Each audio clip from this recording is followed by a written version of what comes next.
हाल चाल बच्चों, कैसे हो? चलिए, बढ़िया बढ़िया। जय हो। Good afternoon, good morning, good morning, good morning, good morning, good morning, good morning. एकदम बढ़िया, एकदम बढ़िया, एकदम बढ़िया। Good morning. राधे राधे। बढ़िया बढ़िया बढ़िया बढ़िया, एकदम मस्त। चलिए। अ, जय हो बच्चों। एकदम बढ़िया, एकदम बढ़िया। आप कैसे बच्चे? चलिए चलिए चलिए चलिए। और सब बढ़िया यार। बच्चों, कल लास्ट क्लास में मैं आपको gravitational field intensity, gravitational field के बारे में बता रहा था, है ना? आपको एक होमवर्क भी दिया था बच्चों, आप अटेम्प्ट कर पाए? समय मिल पाया था अटेम्प्ट करने का? कहाँ रहता है सर समय, बहुत बिजी लाइफ। टेस्ट में हाँ, सीएम तो आ रहा है बेटा, बताया था आपको मैंने, सीएम तो आएगा 100%। तो हाँ, ग्रेविटेशनल फील्ड इंटेंसिटी के बारे में बच्चों में बता रहा था, ईजी। तो जैसे आप लोग का यहाँ पे जो शेड्यूल रहता है वो लगभग सवा कितने बजे तक रहता है बच्चों? 3 बजे तक रहता है ना यहाँ क्लासेस आपकी लगातार? 3 बजे आप जैसे घर जाते हैं, मान लीजिए आधे एक घंटे पहुंचने में लग जाता होगा, 4 बजे आता, फिर उसके बाद क्या दिनचर्या जनरली रहती है? मतलब खेलने जाते हैं फिर उसके बाद, या सीधे पढ़ने बैठ जाते हैं?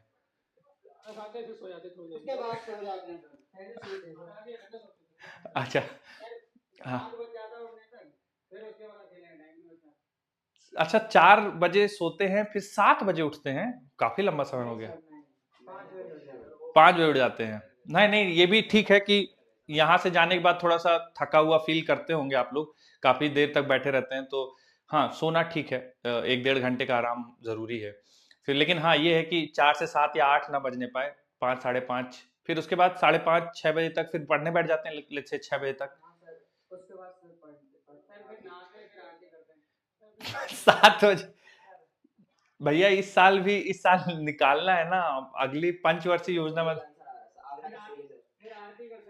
आरती करते हैं फिर? चलिए तो, लेकिन चलिए ठीक है, तो मैं ऐसा मान के चल रहा हूँ कि जो आदर्श रूटीन है, आइडियल रूटीन है, वो होना चाहिए कि 4 साढ़े 5 बजे तक आप लोग 1 बजे सोते हैं। ठीक है, तो मतलब सोने का समय आप 4 से 7 ना रख के थोड़ा सा जल्दी, अगर उसके बाद आप नहाना धोना आरती कर लीजिए तो ठीक है। तो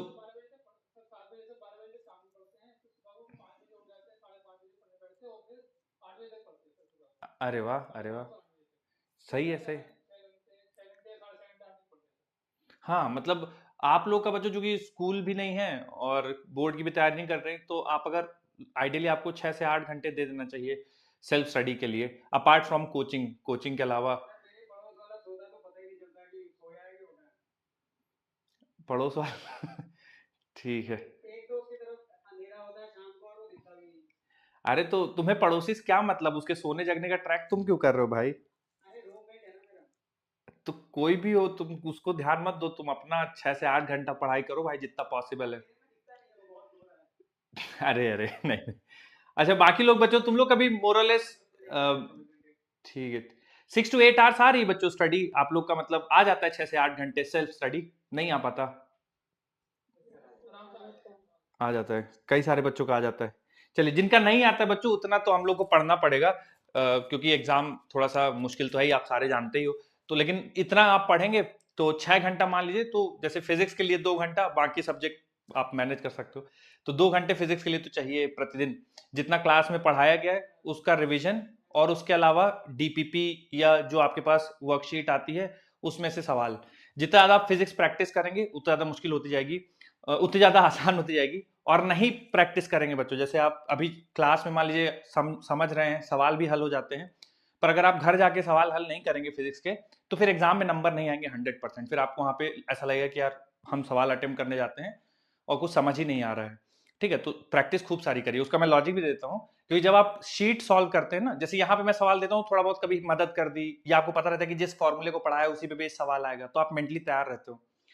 जब आप डीपीपी अटेम्प्ट करते हो तो आपको नहीं पता कि कौन से कॉन्सेप्ट का सवाल आने वाला है या किस चीज पे बेस सवाल पूछ लिया है, तो वो एकदम से फिर आप सोचना पड़ता है, फिर धीरे धीरे प्रैक्टिस डेवलप होती है। पेपर में भी यही होता है, कौन से कॉन्सेप्ट का सवाल आ गया है हमें नहीं आइडिया होता है, तो फिर आप ज्यादा जल्दी रिलेट कर पाते हो। तो बच्चों फिजिक्स इंप्रूव करने का, जिनको भी समस्या आ रही है, जिनके मार्क्स नहीं फिजिक्स में बन पा रहे हैं, एक ही तरीका है, ज्यादा समय दीजिए, थ्योरी पढ़ लीजिए जितना पढ़ाया गया, उसके बाद खूब सारी प्रैक्टिस, जितना प्रैक्टिस करेंगे फिजिक्स में उतना अच्छे हो जाएंगे। आइए इस पे बात करते हैं बच्चों थोड़ा सा। हाँ हाँ,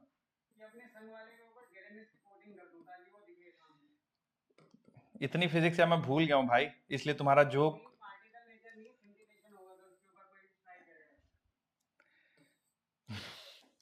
चलिए ठीक है, और वो करवा लेगा जेडएनएस की कोटिंग। मान लीजिए बच्चों अगर मास m है और दूरी r है, तो इस पॉइंट पे अगर ग्रेविटेशनल फील्ड इंटेंसिटी लिखा जाए तो उसकी वैल्यू कितनी आएगी बच्चों? यहाँ पे gravitational field intensity at point A, ये बताया गया था आपको लास्ट क्लास में, G M upon R square. बहुत बढ़िया, हाँ, G M upon R square. और डायरेक्शन किधर रहती है बच्चों इंटेंसिटी की? हाँ, रेडियली इनवर्ड्स। ठीक है, ध्यान रखिएगा, मैंने हो सकता है पिछली क्लास में चर्चा की है, नहीं की है तो ध्यान रखिएगा, ग्रेविटेशनल फील्ड इंटेंसिटी की डायरेक्शन हमेशा कैपिटल एम या मास की तरफ रहेगी और रेडियली इनवर्ड्स रहेगी। ठीक है, तो इसमें अगर हम लोग साइन के साथ लिखें तो minus G M by R square. Minus sign ये बताता है कि पार्टिकल की जो ग्रेविटेशनल फील्ड इंटेंसिटी है वो मास की तरफ है। ठीक है, अच्छा बच्चों, इस पे मैंने एक सवाल दिया था, शायद तुम लोग किए नहीं होगे, कर लिए हो क्या होमवर्क में? ठीक, मैं वापस से कराता हूं। यहाँ पे सवाल देखिए कुछ ऐसा है कि यहाँ पे m मास के पार्टिकल रखे हुए हैं, एक पार्टिकल x बराबर 1 पे रखा हुआ है, ये सब मीटर में है, और एक m मास का पार्टिकल x बराबर 2 पे रखा हुआ है, और दूसरा m मास का पार्टिकल x बराबर 3 पे रखा हुआ है, और सारे पार्टिकल्स के मासेस बराबर हैं 1 kg। ठीक है, तो ऐसे ही बच्चों इनफाइनाइट मासेस रखे हुए हैं।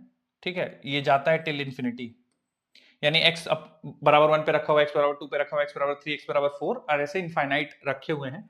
आपको बताना है gravitational field eight point O, यानी ओरिजिन पे ग्रेविटेशनल फील्ड कितनी होगी और डायरेक्शन क्या होगा? ओरिजिन पे ग्रेविटेशनल फील्ड कितनी होगी और डायरेक्शन क्या होगा?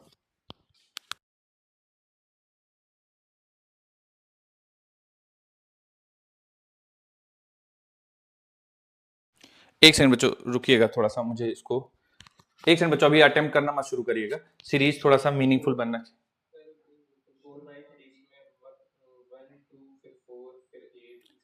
हाँ, रुक जाइए, थोड़ा सा सीरीज थोड़ा सा अच्छी बनानी पड़ेगी मुझे, एक सेकंड दे दीजिए थोड़ा सा, नहीं तो सीरीज सही नहीं बनेगी ना, तो फिर उसको सिंप्लीफाई, कोई इनफाइनाइट सीरीज का हमारे पास फॉर्मूला बनना चाहिए। मुझे एक मिनट दे दीजिए,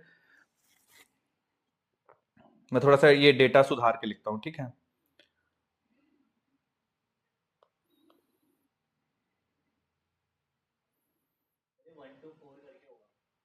हाँ, 1 to 4 करके बन जाएगा, बिल्कुल सही बात है। 1 पे रखेंगे बच्चों, 2 पे रखेंगे, और फिर 4 पे रखेंगे, 1 to 4, और फिर 8 पे रखेंगे। ठीक है, और ऐसे इनफाइनाइट चलता चला जाएगा। ठीक है, अब देखिए बच्चों, अब मीनिंगफुल सीरीज बन जाएगी शायद मेरे हिसाब से।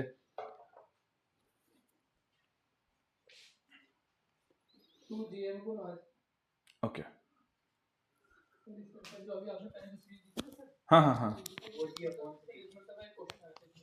अच्छा, एक 1 to 3 पे, ओके, 1 to 3 पे तो 1 to 3 पे यार जीपी तो नहीं बन पाएगी, रुको थोड़ा सोचते हैं, अगर कुछ बन पाएगा, दिमाग में आता है तो बताते हैं बच्चों। लेकिन 1 to 4,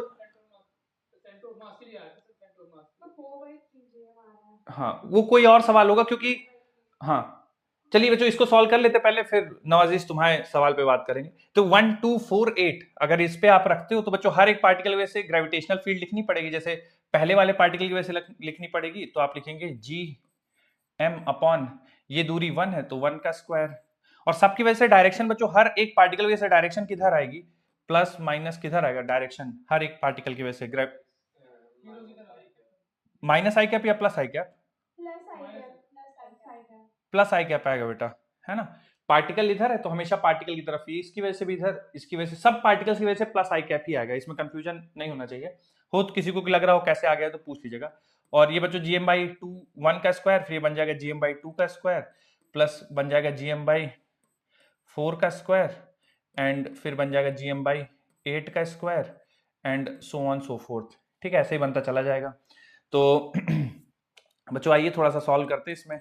तो मुझे दिख रहा है कि अगर हम जीएम इसको एज इट इज रहने देते हैं और यहां से जीएम बाई 4 कॉमन ले लेते हैं, तो बच्चों ये बन जाएगा 1 प्लस, है ना, जीएम बाई 4 कॉमन ले लेंगे तो 1 बन जाएगा, 1 प्लस 1/4, और ये बच्चों 64 बनेगा, और 1/4 कॉमन आ गया है तो 1/16 बन जाएगा।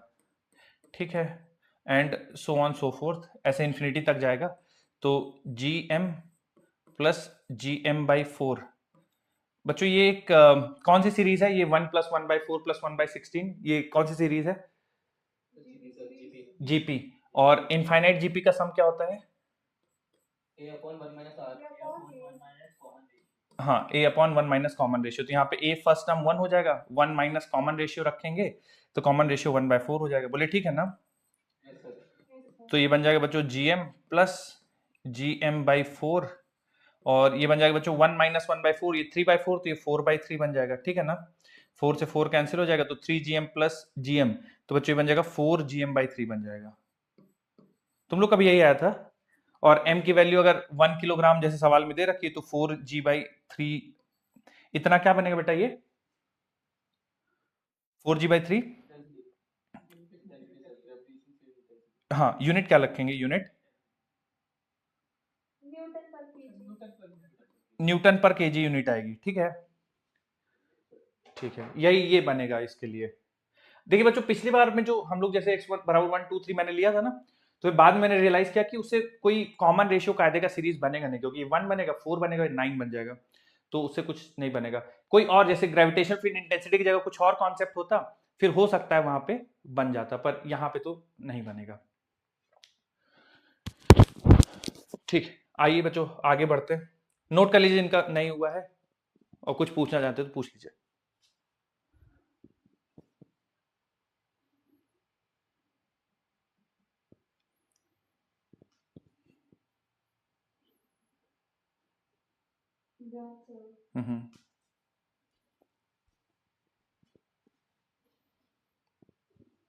वैसे बच्चों मैंने जीएम पहला टर्म अलग लग के किया है, अगर आप पहला टर्म अलग नहीं करेंगे तो भी सॉल्व हो जाएगा। मतलब यहां से भी दिख रहा है कि GM/4 GM/4 का स्क्वायर, जैसे मैंने यहाँ पे पहला टर्म अलग रख लिया, फिर दूसरे टर्म से कॉमन लिया ना, अगर आप पहले टर्म से भी कॉमन ले लेंगे तो भी हो जाएगा, तो भी आंसर सेम आएगा। अगर किसी ने किया है बच्चों पहले ही टर्म से, जैसे मैंने यहाँ पे, हाँ हाँ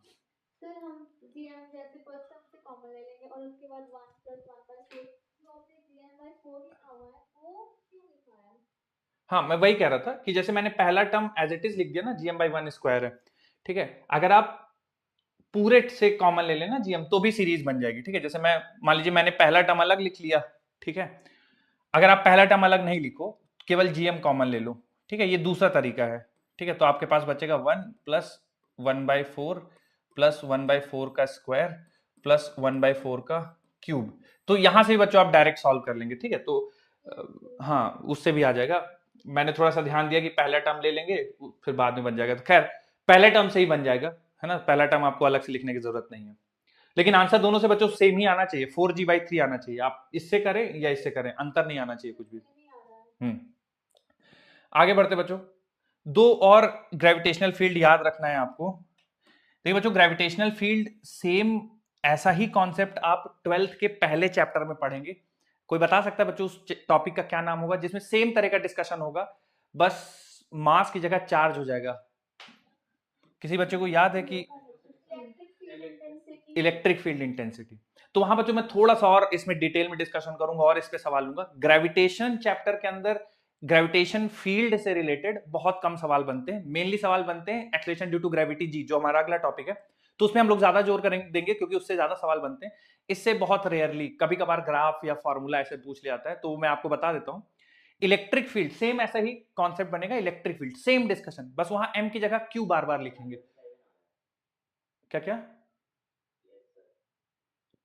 अच्छा, फ्रीक्वेंसी किस पाठशाला में फ्रीक्वेंसी मैच हो रही है? कुछ क्लिक हुआ क्या बच्चों? आगरा। आगरा पाठशाला प्लीज चेक कर लीजिएगा एक बार, फ्रीक्वेंसी मैच हो रही है। तो सेम बच्चों डिस्कशन हम लोग इलेक्ट्रोस्टैटिक फील्ड में करेंगे ना, तो हमें और बहुत वेरिएशन के आपको क्वेश्चन कराऊंगा, ठीक है? क्योंकि ग्रेविटेशन फील्ड से बहुत कम बनते हैं, तो हल्का फुल्का नॉलेज ही हमारे लिए काफी है। जैसे दो फॉर्मूले आपको और पता होना चाहिए, अगर किसी बच्चे को ऑलरेडी पता है तो आप बिल्कुल बताइएगा। जैसे बच्चों एक ये है शेल है, एम मास का शेल है, एम है मास, रेडियस आर है, और ये शेल है। शेल का मतलब क्या होता है बच्चों?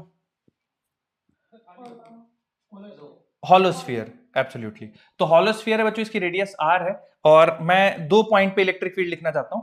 एक इलेक्ट्रिक फील्ड तो लिखना चाहता हूं at a distance R from the centre, but वो रेडियस से कम है, मतलब पॉइंट जो है वो विद इन शेल है। किसी बच्चे को याद है क्या gravitational field within shell?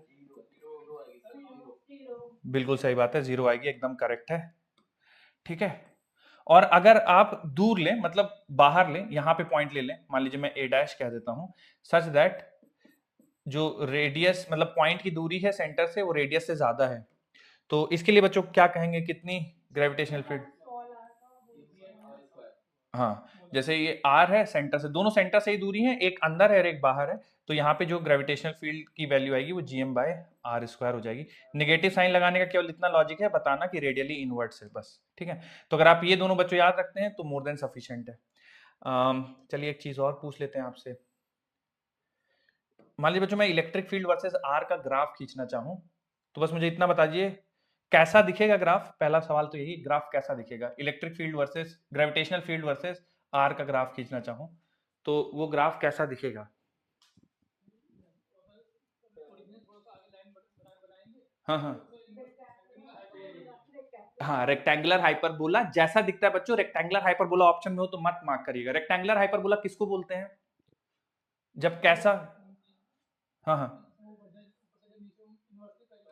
बच्चों, अगर ऐसा कुछ हो तो इसको रेक्टेंगुलर हाइपरबोला बोलेंगे ना, इसके लिए रिजर्व टर्म है। बाकी जैसे y inversely proportional to X square है या y inversely proportional to X cube है, तो दिखेगा वैसा ही, है ना, नेचर वैसा ही रहेगा। पर रेक्टेंगुलर हाइपरबोला इसके लिए रिजर्व्ड है। आपको ये बात मैं शायद पहले ही बताया हूँ, ध्यान रखिएगा थोड़ा सा। और बाकी ग्राफ दिखेगा अच्छा ऐसे। तो अब मुझे बताइए बच्चों कौन से क्वाड्रेंट में, ये बात तो पक्की होगी रेक्टेंगुलर हाइपरबोला जैसा आएगा, पर कौन से क्वाड्रेंट में आना चाहिए? First, second, third, fourth? किसी ने बोला, सही बोला है, फोर्थ क्वाड्रेंट में आना चाहिए। कारण क्या है कि जैसे अच्छा, इसमें भी थोड़ा सा पहले हमें इस चीज का ध्यान रखना चाहिए कि विद इन सेंटर तो जीरो है, तो पहले आप जीरो रखिए उसको, ठीक है। हाँ, जीरो रखिए, उसके बाद ग्राफ कुछ ऐसा आएगा, ठीक है। और जस्ट बाहर जो है वो minus G M by capital R square हो जाएगा, और जैसे जैसे आप जाते जाएंगे घटता जाएगा, इन्फिनिटी चले जाएंगे तो जीरो हो जाएगा। ऐसा ग्राफ आएगा। ऐसे ग्राफ लिखने का लॉजिक ये है क्योंकि ग्रेविटेशनल फील्ड नेगेटिव है, टुवर्ड्स द सेंटर है, इसलिए ग्राफ ऐसा आएगा। नोट कर लीजिए बच्चों।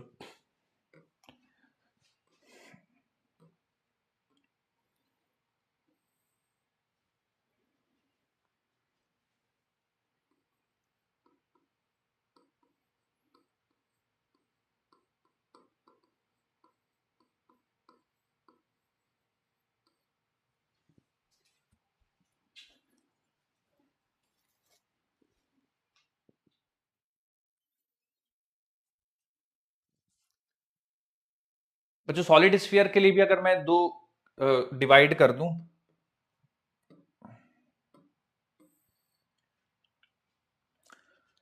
कि gravitational field within solid sphere और gravitational field out of solid sphere, तो किसी को अगर याद हो इन दोनों में से पहले, चलो ये आसान वाला डिस्कशन कर लेते हैं। आउटसाइड के लिए बच्चों क्या फॉर्मूला रहेगा? आउटसाइड के लिए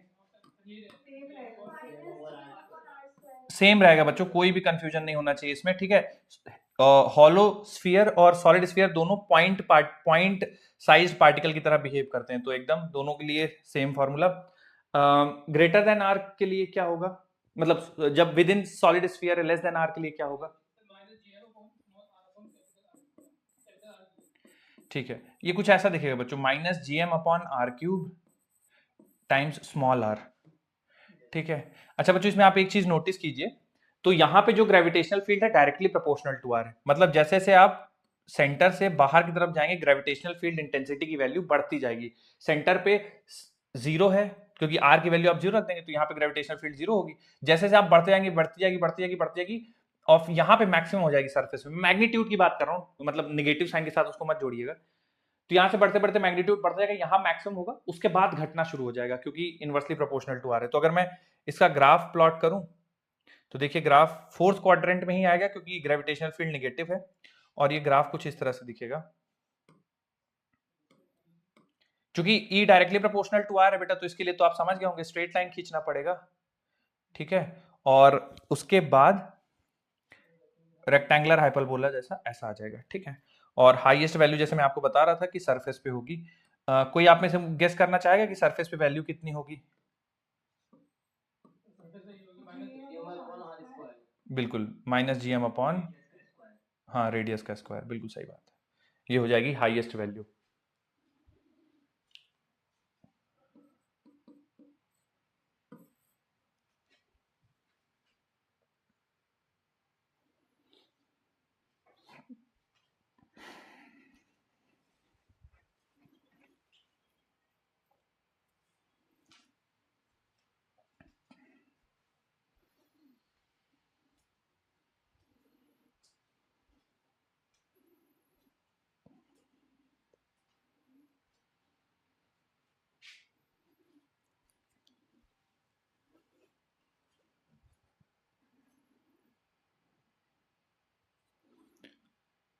तो बच्चों आपके दोनों ग्राफ होने चाहिए, दोनों रिजल्ट लिख लीजिए। सॉलिड स्फीयर और शेल। जब इलेक्ट्रोस्टैटिक फील्ड पढ़ेंगे तो वहां पे रिंग डिस्क इन सब का भी मैं बताऊंगा। यहाँ पे कोई महत्व तो नहीं है, उसका सवाल नहीं पूछे जाते हैं, तो अननेसेसरली हमको मेहनत करने की जरूरत नहीं है।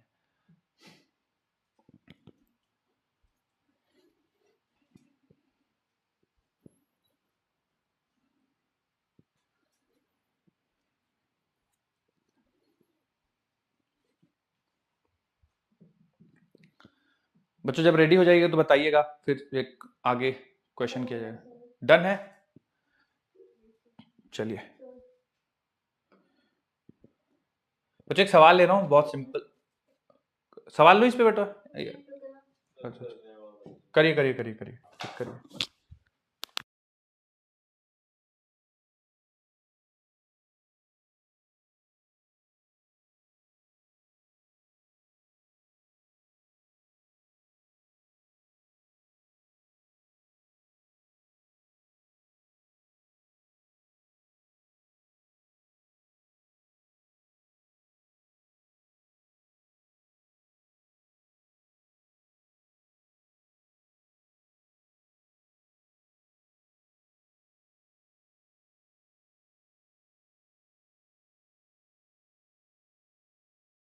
कोई डाउट पूछ रहे हैं क्या? मैं सुन नहीं पाया था, फिर से बोलिएगा कुछ डाउट है तो। हम्म, हम्म।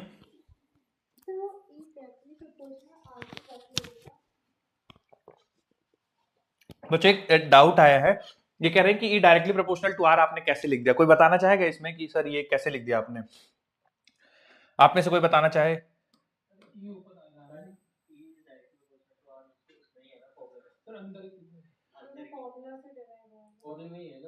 कैसे बेटा फॉर्मूले में कैसे आप ये मतलब प्रोपोर्शनलिटी आप कैसे लगा रहे हैं? ये सब चीज भूल के प्रोपोर्शनलिटी क्यों लगा दे रहे हैं आप?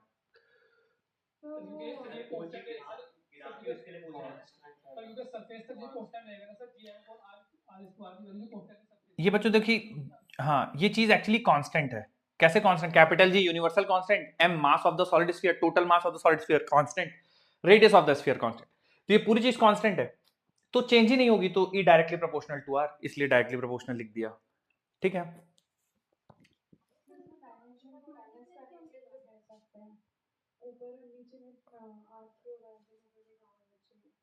हाँ मतलब ऐसे आप फॉर्मूला याद रख सकते हो, पर उस चीज का एक्सप्लेनेशन की प्रोपोर्शनलिटी साइन लगाया है क्योंकि कारण ये कि देखिए प्रोपोर्शनलिटी साइन आप हटाते हो तो कांस्टेंट इंट्रोड्यूस करते हो ना, तो जब ये प्रोपोर्शनलिटी साइन हटेगा तो ये कांस्टेंट लगाया जाएगा फॉर्मूला बनाने के लिए, है ना, क्योंकि ये तो कांस्टेंट है। कांस्टेंट हटा के प्रोपोर्शनलिटी साइन लगाते हैं, इसलिए प्रोपोर्शनलिटी साइन लगाया गया। बाकी याद करने का तरीका आपने एकदम सही बताया कि सर नीचे आर क्यूब है इसलिए हमें ऊपर आर लिखना पड़ेगा ताकि डायमेंशनली मैच हो जाए, क्योंकि ग्रेविटेशनल फील्ड हो, इलेक्ट्रोस्टैटिक फील्ड हो, सबके डिनोमिनेटर में आर स्क्वायर आता है। बच्चों अब सवाल हो जाए, एक काफी डिस्कशन हो गया इस पे। सवाल बहुत सिंपल सा है, एक सॉलिड स्फीयर है, ठीक है, आपको बताना है इलेक्ट्रिक फील्ड का रेशियो। सॉलिड स्फीयर है, इसका मास m है, रेडियस r है, और 2 पॉइंट पे इलेक्ट्रिक फील्ड का रेशियो बताना है। एक पॉइंट A है, एक पॉइंट A' है, दोनों r/2 है सरफेस से। तो आपको बताना है gravitational field at A' to gravitational field at A ये कितना होगा। सॉलिड स्फीयर है।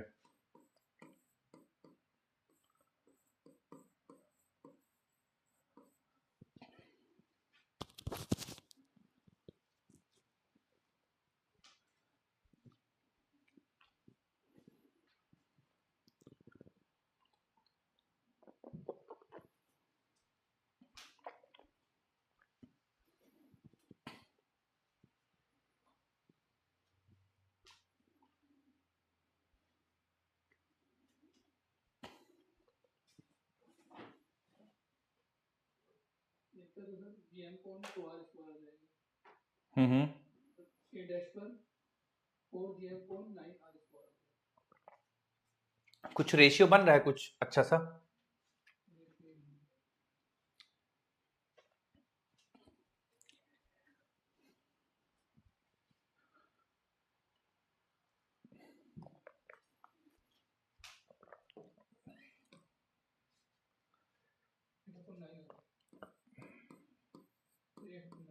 ओके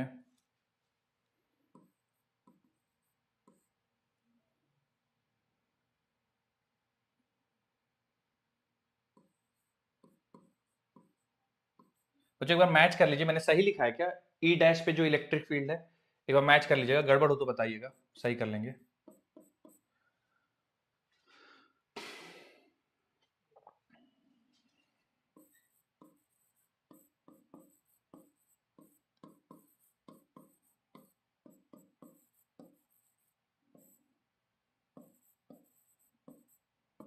इलेक्ट्रिक फील्ड एट ए देख लीजिए, GM/2r² और ये 4GM/9r²। तो रेशियो ले लीजिए, A' है 4GM/9r² whole divided by GM/2r²। बच्चों कैंसिल करिएगा तो GMr² कैंसिल हो जाएगा। मेरे हिसाब से रेशियो जो आना चाहिए वो 8/9 आना चाहिए, और कुछ बचेगा नहीं, सब कैंसिल हो जाएगा। आ रहा है आप लोग का 8/9? ठीक, जिनका बच्चों गड़बड़ था देख लीजिए। हाँ हाँ, अच्छा अच्छा, देखिए फॉर्मूला होता है GM/r², जहां पे r होता है सेंटर से दूरी। तो देखिए A' जो है वो सेंटर से 3r/2 की दूरी पे है, ये सेंटर है, यहाँ पे कहीं पे सेंटर होगा, ठीक है, यहाँ से 3r/2 की दूरी है, ठीक है, क्योंकि ये सेंटर यहाँ पे होगा इस वाले पॉइंट से r/2 दूरी पे, तो यहाँ से लेकर सरफेस r और फिर r/2, तो 3r/2 दूरी हो जाएगी। तो r की जगह आप 3r/2 रख दीजिएगा, है ना। तो देखिए ऐसा लिख दीजिएगा, GM r की जगह रख देंगे 3r/2, 3r/2 का स्क्वायर, तो फिर ये पहुंच जाएंगे 4GM/9r²। तो जो डाउट हो तो पूछ लीजिएगा कुछ कि सर कैसे कर रहे हैं, क्यों कर रहे हैं, क्या कर रहे हैं। हाँ हाँ,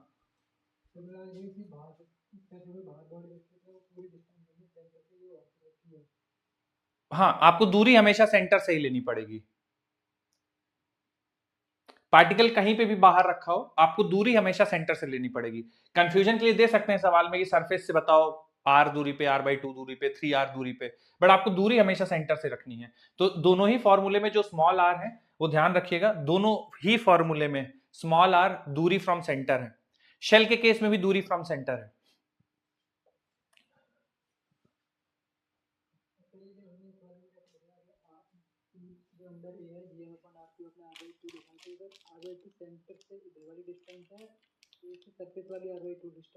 सेंटर से मैंने वही बताया ना आपको, हर दूरी सेंटर से ही लिखनी है। जितने भी फॉर्मूले में आर आया है ना, जहां पे भी स्मॉल आर लिख रहे हैं, दिस इज दूरी फ्रॉम सेंटर, दूरी फ्रॉम सेंटर, ठीक है, सेंटर से ही दूरी है। हर फॉर्मूले में स्मॉल आर दूरी फ्रॉम सेंटर। चलिए बच्चों, किसी को और कुछ कंफ्यूजन है, कोई चीज पूछना चाहते हैं तो पूछ लीजिए, बाकी मैं एक और आपको सवाल करा देता हूं, जरा ध्यान से देखिएगा।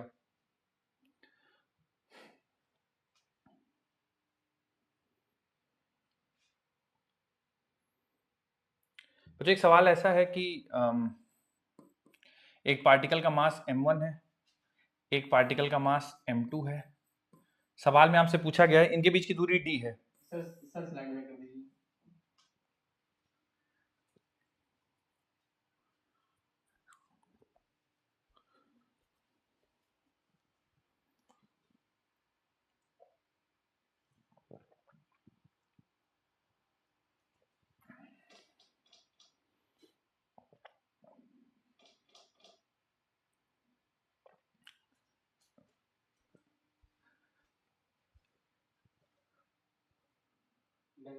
ठीक बच्चों, एक देखिए थोड़ा सा, ये आप लोग सॉल्व करेंगे, सॉल्व मैं भी करूंगा आपके साथ बोर्ड में, पर आप मेरी मतलब मेरा सॉल्यूशन मत देखिएगा, आप खुद से कोशिश करिए, सारे बच्चे आप खुद से कर सकते हैं। सवाल ये है कि दो पार्टिकल है m1 m2 और इनके बीच का जो दूरी है, दो पार्टिकल m1 m2 इनके बीच का दूरी d है, ठीक है, जो दूरी है इनके बीच का वो d है। आपसे पूछा गया है m1 से कितनी दूरी पे, m1 से कितनी दूरी पे ग्रेविटेशनल फील्ड जो है वो जीरो होगा, ठीक है, m1 से कितनी दूरी पे ग्रेविटेशनल फील्ड जीरो होगा। तो सारे बच्चे आप अपने खुद से अटेम्प्ट करिए, मैं भी सॉल्व कर रहा हूं, और फिर लास्ट में हम लोग आंसर मैच करेंगे, जिनका नहीं आएगा फिर वो आप देख लीजिएगा। हाँ बैक स्लाइड में जो क्वेश्चन था सर, वहाँ पे सर जो सेंटर से जो सेकंड में आर निकाले हैं, हाँ, ये पे सर वहाँ पे तो आर होगा ना, आर बाय 2 नहीं होगा। ये इसकी बात कर रहे हैं। Yes sir. देखिए पॉइंट ए सरफेस से r/2 अंदर है, टोटल दूरी r हो गई, तो r में से r/2 टोटल r है, उसमें से r/2 घटा देंगे तो सेंटर से r/2 तो बचेगा, समझ रहे हैं आप, टोटल r है, सरफेस से r/2 अंदर है, तो सेंटर से तो r/2 दूरी पे होगा ना। बच्चों पिछले सवाल में कुछ कंफ्यूजन और है क्या आप लोगों को, बताइए जरा, क्लियर नहीं हुआ है अभी ये?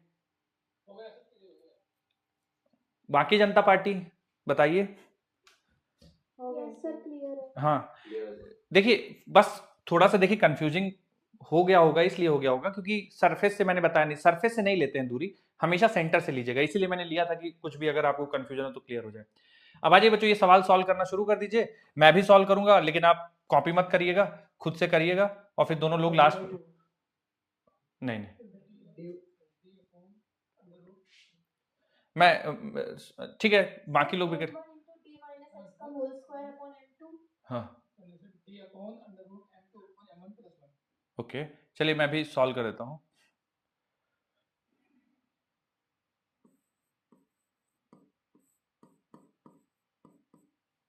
d upon under root m2 by m1 plus 1।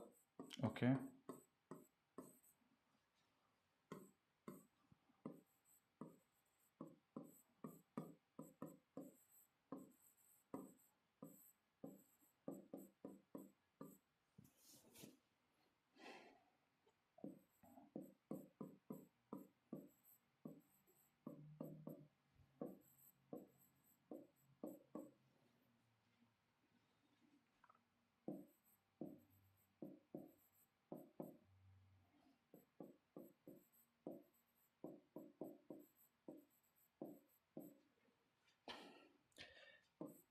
बच्चों थोड़ा सा मैच करिएगा, किसी का सेम आ रहा है क्या, जो हाँ जो बनना चाहिए आपका आंसर वो बनना चाहिए, अंडर रूट मतलब d into under root m1 divided by under root of m1 plus m2, इतनी दूरी आएगी m1 से जहां पर इलेक्ट्रिक ग्रेविटेशनल फील्ड की वैल्यू जीरो होगी, d under root m1 divide by under root m1 plus under root m2। देखिए मैंने कॉन्सेप्ट क्या लगाया मैं बता देता हूं, क्योंकि यहाँ पे ग्रेविटेशनल फील्ड 0 रखनी है, इसका मतलब जितना m1 की वजह से ग्रेविटेशनल फील्ड होगी वो m1 की तरफ होगी, और जितना m2 की वजह से ग्रेविटेशनल फील्ड होगी वो m2 की तरफ होगी।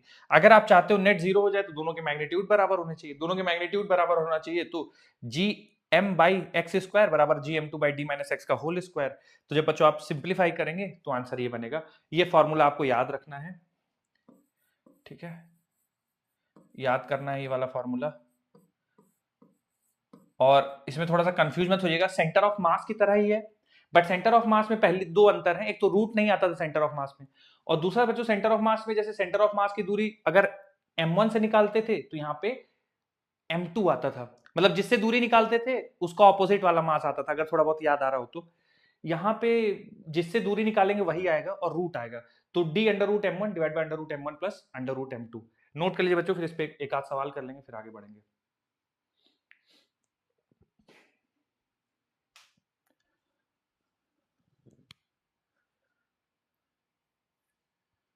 किसी कुछ डाउट हो, कुछ पूछना है तो पूछ लीजिए, बाकी फॉर्मूला आपको याद होना चाहिए।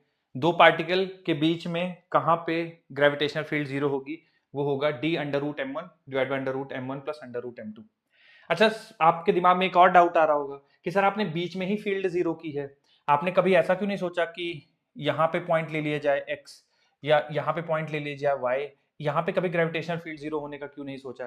तो बच्चों मेरा आप लोगों से सवाल है, क्या पॉइंट x पे ग्रेविटेशनल फील्ड 0 हो सकती है या कभी नहीं होगी? नहीं होगी सर। क्यों, कारण क्या है इसका, क्यों नहीं होगी? दोनों की ऐड हो जाएगी। एब्सोल्युटली, कभी कैंसिल नहीं कर पाएंगे क्योंकि m1 की वजह से भी उसी की तरफ होगी और m2 की वजह से भी उसी की तरफ होगी, ठीक है, तो कभी कैंसिल नहीं होगा। अच्छा ठीक है, x का तो तुम लोगों ने बता दिया, y के बारे में क्या कहना है? y के बारे में उसपे भी नहीं होगी, उससे भी नहीं हो सकती सर। सेम एक्सप्लेनेशन, एकदम सही है, क्योंकि m2 की वजह से इधर और m1 की वजह से इधर, तो कभी एक दूसरे को कैंसिल करने की टेंडेंसी नहीं होगी, हमेशा सपोर्ट करेंगे, तो बीच में ही कहीं पे 0 होगी और इतनी दूरी पे 0 होगी।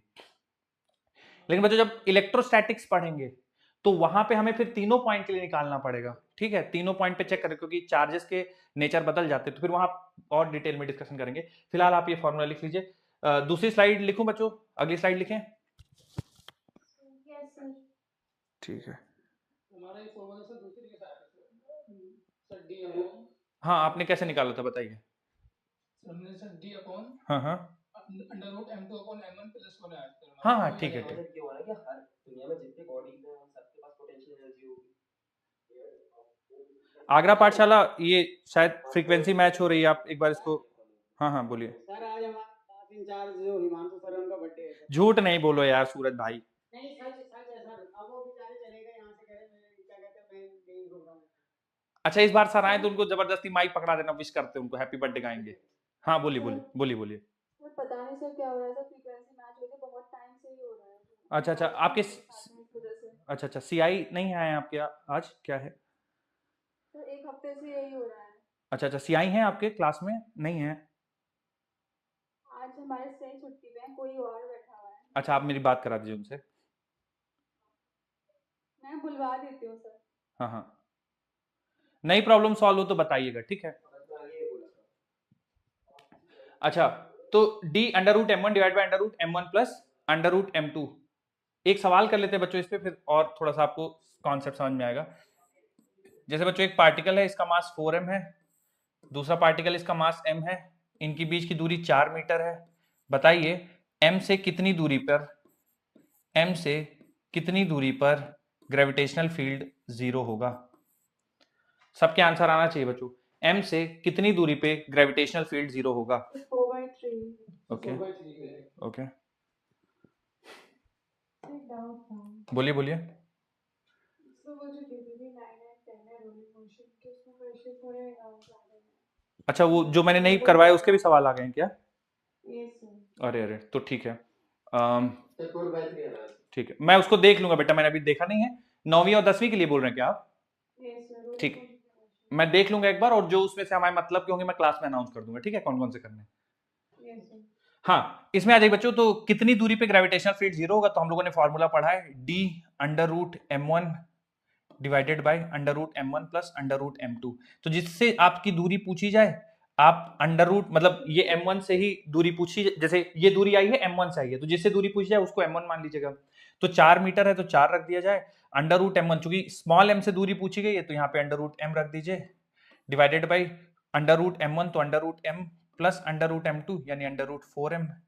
ठीक है, तो ये बन जाएगा 4 रूट m, और इसको आप लिखेंगे तो root m plus 2 root m, ये बन जाएगा 3 रूट m। तो कैंसिल होके आंसर जो आएगा आपके पास 4/3 मीटर आ जाएगा। बच्चों आया था आप लोगों को 4/3 मीटर? Yes, sir. ठीक ठीक, बस फॉर्मूला याद रखिएगा। अगर इन केस फॉर्मूला भूल जाते हैं तो फिर बेसिक से आपको सॉल्व करना पड़ेगा कि बीच में कहाँ पे जीरो करें। ठीक है, बाकी फॉर्मूला याद रखता थोड़ा सा जल्दी हो जाएगा। आइए बच्चों अगली हेडिंग डाल दीजिए, एक्सेलरेशन ड्यू टू ग्रेविटी। बहुत इंपॉर्टेंट कॉन्सेप्ट है बच्चों, मतलब अगर ग्रेविटेशन अच्छा अगर ग्रेविटेशनल फील्ड से सवाल बनेगा, ग्रेविटेशन से सवाल बनेगा, बहुत ज्यादा चांसेस हैं कि आपको एक्सेलरेशन ड्यू टू ग्रेविटी से सवाल देखने को मिलेगा। बहुत इंपॉर्टेंट टॉपिक है, बहुत ध्यान से समझिएगा और इसके रिजल्ट्स बहुत अच्छे से याद रखिएगा। Gravitational acceleration due to gravity और केपलर्स लॉज दो बहुत इंपॉर्टेंट टॉपिक हैं ग्रेविटेशन चैप्टर के अंदर। हेडिंग डाल लीजिए एक्सेलरेशन ड्यू टू ग्रेविटी।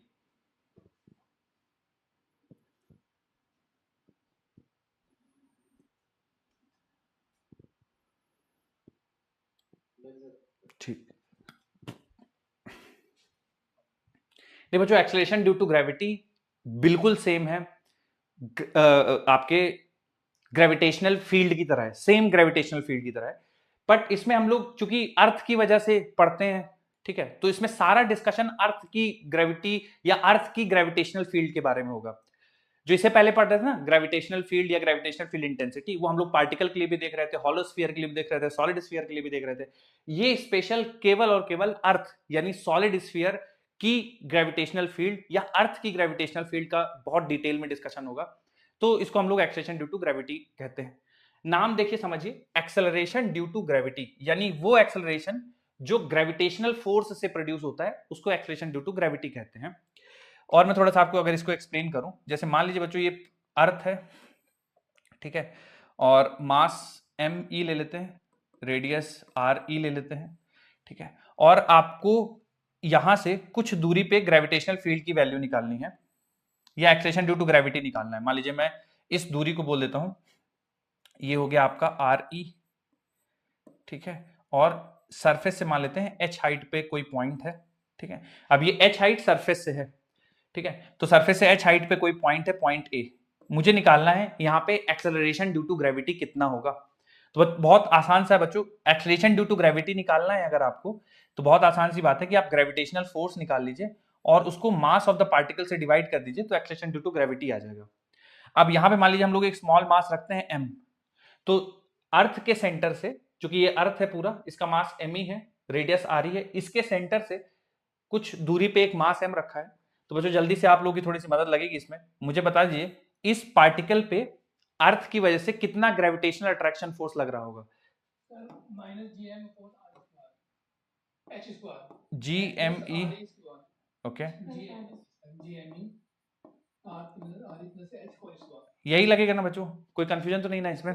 ठीक है, ये ग्रेविटेशनल फील्ड लगेगा क्योंकि अर्थ के सेंटर से दूरी लेते हैं, तो सेंटर से दूरी इस केस में RE प्लस H हो जाएगी, ठीक है, क्योंकि रेडियस सरफेस तक RE है और उसके ऊपर से H सरफेस से हाइट है, तो टोटल हाइट हो जाएगी RE प्लस H, इसलिए RE प्लस H का होल स्क्वायर कर रहे हैं। ये तो ग्रेविटेशनल फोर्स हो गया, सॉरी GMEM है ना, स्मॉल m भी लिखेंगे, GM1 M2 divide by RE plus H का होल स्क्वायर, ये तो ग्रेविटेशनल फोर्स हो गया। अब एक्सेलरेशन निकालना है तो जिस मास पे फोर्स निकाला है उसके मास से डिवाइड करेंगे तब एक्सेलरेशन आएगा। तो अगर आप इसके मास से डिवाइड करेंगे तो ये कैंसिल हो जाएगा। तो एक्सेलरेशन ड्यू टू ग्रेविटी, ध्यान रखिएगा बच्चों, जी से रिप्रेजेंट करेंगे इसको, acceleration due to gravity small g at a height h from the surface, it will be GME divided by RE plus H का होल स्क्वायर, ठीक है। अब इसमें सबसे इंपॉर्टेंट जो बार बार हम लोग रिजल्ट यूज करेंगे, एट सरफेस, तो acceleration due to gravity at surface of earth, तो इसमें से बच्चों कैसे निकाला जाए? अगर हमें सरफेस ऑफ अर्थ पे निकालना है तो क्या करना चाहिए? हाँ केवल आर ई स्क्वायर आएगा, एच की वैल्यू 0 हो जाएगी, ठीक है। तो minus G M E upon R E square. और बच्चों जनरली आप देखेंगे कि मैग्नीट्यूड लिखते हैं तो माइनस साइन मैं बीच में कहीं पे ड्रॉप कर दूंगा तो कंफ्यूज मत होइएगा। माइनस साइन केवल ये बताता है कि जो एक्सलेशन का डायरेक्शन है towards the centre of the earth है, ठीक है। बाकी magnitude G M E upon R E square रहेगा, तो ध्यान रखिएगा, थोड़ा सा नोट कर लीजिए जल्दी से। कुछ पूछना चाहते हैं तो पूछ लीजिए। और डायग्राम ऐसे ही बनाइएगा, H is height from the surface of अर्थ, और सरफेस ऑफ अर्थ पे GME upon R E square.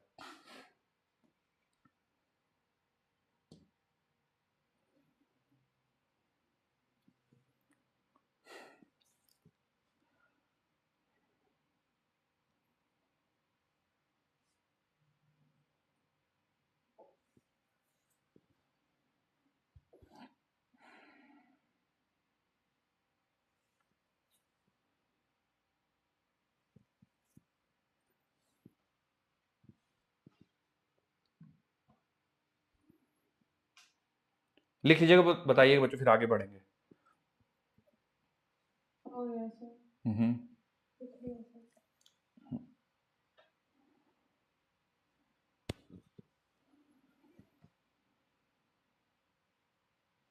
Done, sir. Okay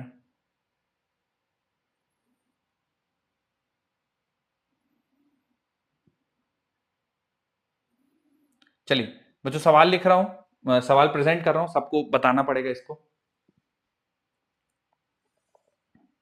सीधा साधा फॉर्मूला बेस्ड सवाल है, उम्मीद करता हूं सबके आंसर्स आएंगे। At what height above the Earth's surface acceleration due to gravity will be 1/9 of its value at the Earth's surface? Radius of Earth is 6,400 kilometer. Sir back slide कर दो।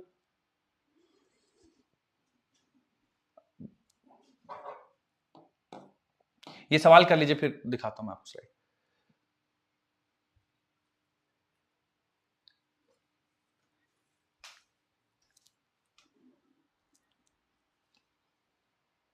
जिनका भी आंसर आ जाए बता सकते हैं। At what height above the Earth's surface acceleration due to gravity will be 1/9 of its value on the surface of Earth?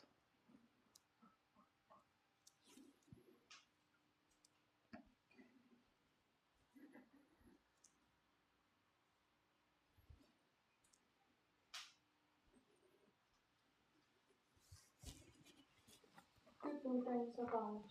2 times of R. 2 times of R, yes. Okay. The 2 times of RE.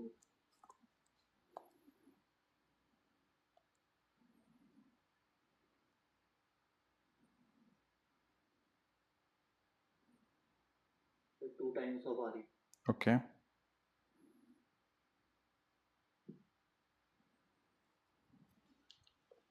ठीक। अब जो इसमें solve करें अगर, eight what height above the earth surface, तो देखिए बिल्कुल formula use कर दीजिए आप। तो एच हाइट जो अर्थ की सरफेस से ऊपर, फॉर्मूला होता है GME upon R E plus H का होल स्क्वायर होता है, ठीक है। अब किस हाइट पे एक्सेलेरेशन ड्यू टू ग्रेविटी 1/9 हो जाएगी, जो एक्सेलेरेशन ड्यू टू ग्रेविटी अर्थ की सरफेस पे होता है। तो अर्थ की सरफेस पे एक्सेलेरेशन ड्यू टू ग्रेविटी है GME upon R E square, Whole square. है ना। अब ये जो एक्सेलेरेशन ड्यू टू ग्रेविटी है, अगर आप इनको बराबर करना है तो ये 1/9 को आपको मल्टीप्लाई करना पड़ेगा, तब जाके बराबर हो पाएंगे, ठीक है। तो अब इसमें से जो हाँ हाँ जो कैंसिल हो रहा है बच्चों, आप उसको कैंसिल कर दीजिए, दोनों साइड स्क्वायर रूट ले लीजिए, तो हम देख सकते हैं कि आर ई प्लस एच बराबर आ जाएगा 3 टाइम्स ऑफ आर ई। तो यहाँ से एच की वैल्यू बच्चों आ जाएगी 2 आर ई, है ना। 64 दूनी 128, तो 12800 किलोमीटर ऐसा आ जाएगा। आप लोग को भी आया बच्चों 12,800 kilometre? Yes, sir. Yes, sir. yes, ठीक, sir. एक और सवाल देखते हैं, इसी कॉन्सेप्ट पे बेस्ड है। जो लोग नहीं लिख पाए हैं जल्दी से लिख लीजिए।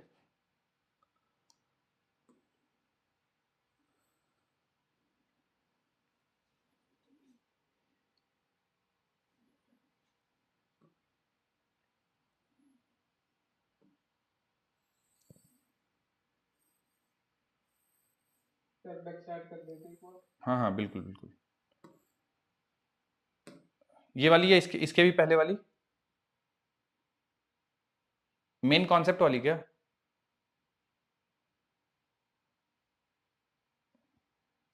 Yes sir.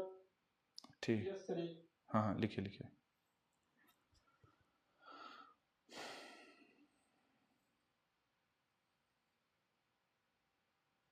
कर 2 मिनट यही रहने देना।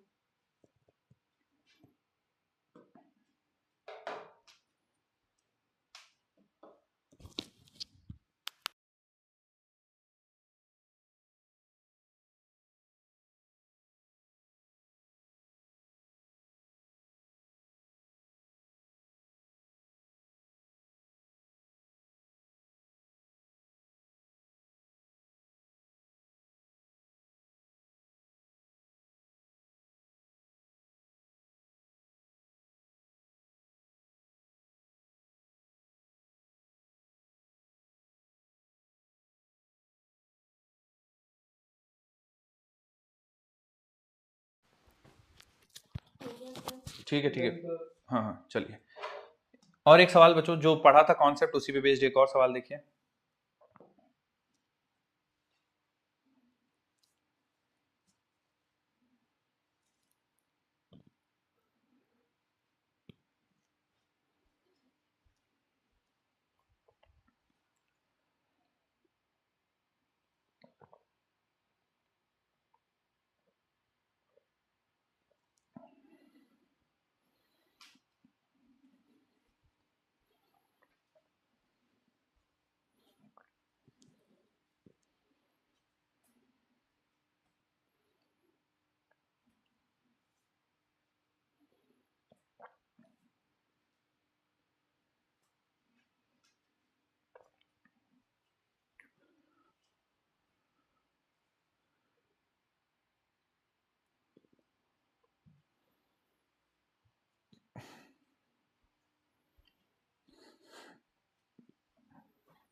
ये ऑप्शन हम्म, यस सर, एटीपी बनाना। हम्म।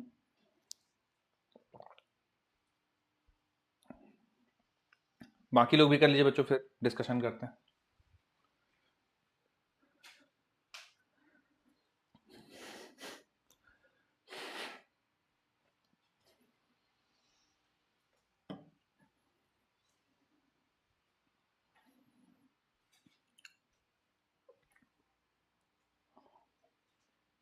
First option okay, okay.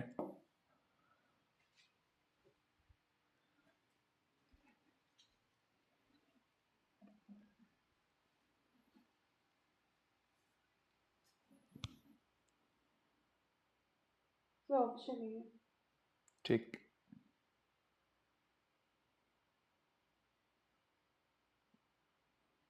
चलिए बच्चों सॉल्व करते हैं, थोड़ा सा देखते हैं। देखिए कोई भी आप, मैं सॉल्व कर रहा हूँ, कुछ भी नई चीज नहीं, जो फॉर्मूला पढ़ा था उसी को यूज करेंगे बस। देखिए तो जैसे वेट कंपेयर करना है तो weight on earth divide by weight on Mars. बच्चों एक चीज आपको समझ में आता हो कि वो लिखेंगे हम लोग M G on earth, M G on Mars. ठीक है, तो चूंकि मार्स का इफेक्ट नहीं बच्चों, ये कैंसिल हो जाएगा एम। ठीक है, तो g earth divide by g Mars लिखेंगे। तो देखिए जी अर्थ लिखेंगे तो G M E upon R E square, और जब जी मार्स लिखेंगे तो G mass of Mars into radius of Mars का स्क्वायर। तो यहाँ से देखिए जी से जी कैंसिल हो जाएगा। अब सवाल पढ़ते हैं, जो जो दिया हुआ है वो लिख लेंगे। कह रहा है radius of earth is about 6400 kilometre and Mars is 3200 kilometre. तो बच्चों अगर मैं रेडियस ऑफ अर्थ को आर बोल दूंगा तो रेडियस ऑफ मार्स जो है वो r/2 हो जाएगा। तो रेडियस ऑफ मार्स r/2 लिख दे रहा हूँ, r/2 का स्क्वायर, जहां पे रेडियस ऑफ मार्स था, और रेडियस ऑफ अर्थ को r मान ले रहा हूँ। ठीक है, उसके बाद बोला गया मास ऑफ अर्थ, उसके बारे में कुछ दिया हुआ है। The mass of earth is 10 times that of Mars. तो मास ऑफ अर्थ की जगह मैं लिख देता हूँ 10 टाइम्स m, और मास ऑफ मार्स को मान लेता हूँ m।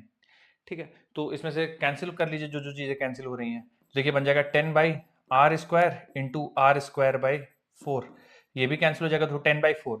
अब वेट ऑन अर्थ हमें दे रखा है 200, वेट ऑन मार्स हमसे पूछा गया है, तो बच्चों वेट ऑन मार्स जो है आ रहा है 200, 400, हाँ बच्चों 80 न्यूटन इसमें आ जाएगा। 20 चौके 80, 80 न्यूटन आ जाएगा weight on Mars. A option correct हो जाएगा। चलिए जल्दी से हाथ उठाइएगा सारे बच्चे जिनका जिनका सही था, तो मुझे थोड़ा आइडिया लग जाए। Thank you, thank you. Jaunpur पाठशाला 108, क्या हाल चाल है भाइयों? कितने लोगों का सही था? जौनपुर 108, बहुत कम बच्चों का। जौनपुर भैया थोड़ा माइक वाइक लीजिए और बताइए क्या चल रहा है उधर, आ रहा है समझ में? राजा भैया लोग बताइएगा भाई, हैं मुझे यहां से आइडिया नहीं लग पाएगा समझ में आ रहा है कि नहीं। आप लोग होपफुली आए। मथुरा पाठशाला में सबका ठीक था। सबका ठीक था जौनपुर में, मथुरा पाठशाला में। मथुरा पाठशाला में, अच्छा ओके ओके ओके। हल्द्वानी पाठशाला 04, क्या हाल चाल है भाइयों, सही था? हाथ उठा दीजिए एक बार, हल्द्वानी पाठशाला। धन्यवाद धन्यवाद धन्यवाद।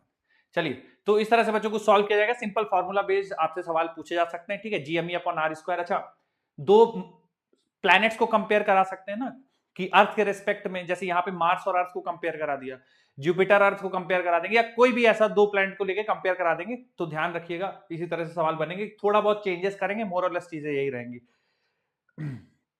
आगे बढ़ते हैं बच्चों, और थोड़ा सा बात करते हैं। तो हम लोगों ने ये सीखा कि एक्सेलरेशन ड्यू टू ग्रेविटी, अगर आप किसी हाइट h पे जाएंगे, सरफेस से मान लीजिए h हाइट पे जाते हैं, तो एक्सेलरेशन ड्यू टू ग्रेविटी का, हाँ बोलिए। सर जरा पिछला क्वेश्चन नोट करना था।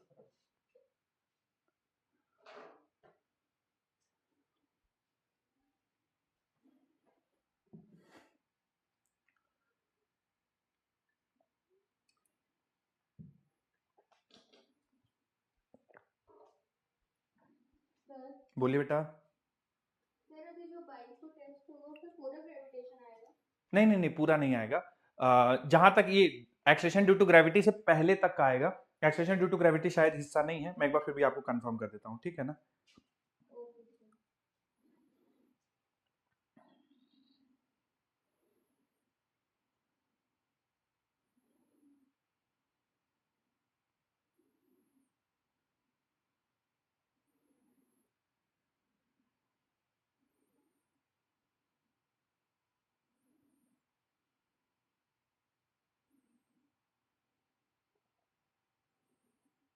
हाँ हाँ, एक्चुअली ये आएगा बेटा, variation of acceleration due to gravity, मतलब जो आज मैं पढ़ा रहा हूँ ये सब आएगा, आज की क्लास का पूरा सब कुछ आएगा बच्चों। Variation of acceleration due to gravity आएगा, ठीक है, ये जो हो रहा है ये सब आएगा। सर केवल आज की क्लास तक का आएगा ना? हाँ, आज की क्लास तक का आएगा, कल की क्लास का शायद नहीं आएगा। आइए, रोटेशन पूरा आएगा सर? रोटेशन पूरा आएगा, बिल्कुल आएगा, रोटेशन पूरा आएगा। डीपीपी वो का वेटेज के डिस्कस वजह से। डीपीपी कर लेंगे बेटा डिस्कशन। कहां तक हो गई है डीपीपी, मतलब पिछली क्लास में हम लोगों ने वो खत्म कर लिया था, सेंटर ऑफ मास खत्म कर लिया था क्या? हाँ हो गया। ठीक है, रोटेशन वाली करनी है ना, Yes, sir. ठीक ठीक ठीक, रोटेशन वाली करते हैं शुरू। आइए, तो जीएम जैसे acceleration due to gravity at height h, तो GME divide by RE plus h का होल स्क्वायर, ठीक है बच्चों। अच्छा, फॉर्मूला याद रखिएगा, मैं बार बार बोल रहा हूँ, ये टॉपिक बहुत इंपॉर्टेंट है, ठीक है। अगर आप पूरा एक तरफ से नहीं पूरी चीजें जैसे ध्यान दे पा रहे हैं, तो एटलीस्ट जिनको मैं इंपॉर्टेंट बोल दूं उनको खूब सारी प्रैक्टिस, उनके सारे फॉर्मूले याद रख लीजिएगा। GME upon RE plus h का होल स्क्वायर। अब इसमें एक कंडीशन आती है बच्चों की, अगर h की वैल्यू बहुत ज्यादा छोटी है RE से, तो अगर बच्चों h बहुत ज्यादा छोटा है RE से, ठीक है, आप h ले लीजिए 500 किलोमीटर, यानी h की वैल्यू 500 किलोमीटर या उससे छोटी है, ठीक है, h की वैल्यू 500 किलोमीटर या उससे छोटी है। कई जगह आपको 350, 320 या 640 मिल जाएगा, ठीक है। आप 500 किलोमीटर या उससे छोटी है h की वैल्यू, तो आप जो मैं फॉर्मूला आगे बताने जा रहा हूं वो वैलिड है। तो जब भी h की वैल्यू 500 किलोमीटर है उससे छोटी, तो आप अप्रोक्सीमेशन ले सकते हैं। क्या अप्रोक्सीमेशन लेते हैं मैं बताता हूं। तो जैसे g है, अब एक काम करते हैं बच्चों, ये RE प्लस h है, डिनोमिनेटर में लिखा है, इसको ऊपर भेज देते हैं, तो ये बन जाएगा RE प्लस h के पावर -2, ठीक है। कोई कंफ्यूजन तो नहीं है बच्चों, नीचे लिखा था इसको ऊपर भेज दिया -2 के साथ, ठीक है। अब मैं यहां से देखिएगा RE कॉमन ले लेता हूं, ध्यान से देखिएगा। तो जब बेटा आप, जैसे आपको नहीं पता होगा तो मैं बता रहा हूं, जैसे कोई चीज लिखी है उसके पावर में है, और आप ब्रैकेट से कोई चीज कॉमन लेते हैं तो पावर भी साथ ही साथ चली जाती है। तो जैसे RE प्लस h से RE अगर आप कॉमन लेंगे तो RE के पावर -2 उसके साथ चला जाएगा, और यहाँ पे बन जाएगा 1 प्लस h अपॉन RE के पावर -2, ठीक है। तो ब्रैकेट से देखिए मैंने RE लिया तो पावर भी उसके साथ चला आता है। अब देखिए इसको जरा, तो ये acceleration due to gravity at height h है, ठीक है, तो मैं इसको लिख देता हूं acceleration due to gravity at height h, और ये देखिए GME अपॉन RE स्क्वायर, ये -2 ऊपर था तो इसको फिर से नीचे लाया, GME अपॉन RE स्क्वायर, और देखिए बच्चों ये बनेगा 1 प्लस h बाई RE के पावर -2, तो 1 प्लस x के पावर n, बाइनोमियल एक्सपेंशन। तो जब h बहुत ज्यादा छोटा है re से, यानी ये चीज जो है बहुत स्मॉल है एज कंपेयर टू 1, तो 1 प्लस एक्स के पावर n को लिख सकते हैं 1 प्लस एन एक्स। तो ये बन जाएगा बच्चों 1 प्लस एन की वैल्यू है -2 और x है h अपॉन re। सर ये कैसे लिख दे बेटा, बाइनोमियल एक्सपेंशन है ना। बाइनोमियल एक्सपेंशन क्या होता है, तो 1 प्लस एक्स के पावर n को हम लोग लिख सकते हैं 1 प्लस एन एक्स, अगर x बहुत ज्यादा छोटा है 1 से, if x is very very small as compare to 1। तो चूंकि h बाई आर बहुत छोटा है 1 से, चूंकि h बहुत छोटा है आर से, तो हम ये लिख सकते हैं। तो ये बच्चों g अपॉन ये जीएमई अपॉन आर स्क्वायर, बेटा ये एक्सेलरेशन ड्यू टू ग्रेविटी की वैल्यू है कहां पर, GME upon R at the surface. तो बच्चों मैं इसको g बोल देता हूं, ठीक है, और ब्रैकेट के अंदर बन जाएगा 1 माइनस 2h अपॉन आर ई, ठीक है। तो acceleration due to gravity at height h ये बराबर होती है बच्चों acceleration due to gravity on surface of earth into 1 minus 2h upon R E. लेकिन इसमें एक चीज का ध्यान रखना है कि ये फॉर्मूला तभी वैलिड है जब h की वैल्यू 500 किलोमीटर या उससे कम हो। डिफरेंट डिफरेंट सोर्सेस में डिफरेंट डिफरेंट मिल जाएगा, तो उससे ज्यादा परेशान मत होइएगा। छोटी वैल्यू आप 500 किलोमीटर उससे कम ले लीजिएगा, सेफर साइड, कोई दिक्कत नहीं होती। कुछ किताबों में 320 लिख देते हैं, कुछ जगह 640 लिखते हैं। आप 500 या उससे छोटा है तो आप ये फॉर्मूला लगा लीजिएगा, लिख लीजिए। फिर इसमें कुछ और वेरिएशन, कुछ और चीजें बताता हूं मैं आपको।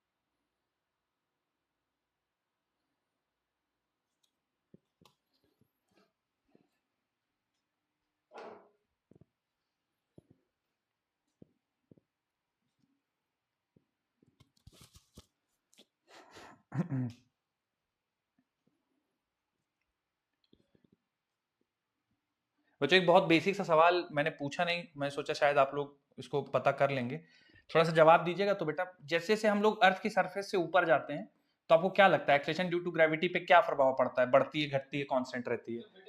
घटती है सर। हाँ घटती है, इसका थोड़ा ध्यान रखिएगा। अच्छा वो इसी के लिए वैलिड नहीं है कि सर इसी वाले छोटे एच के लिए वैलिड नहीं, जितना आप ऊपर जाएंगे एक्सेलरेशन ड्यू टू ग्रेविटी घटता जाएगा।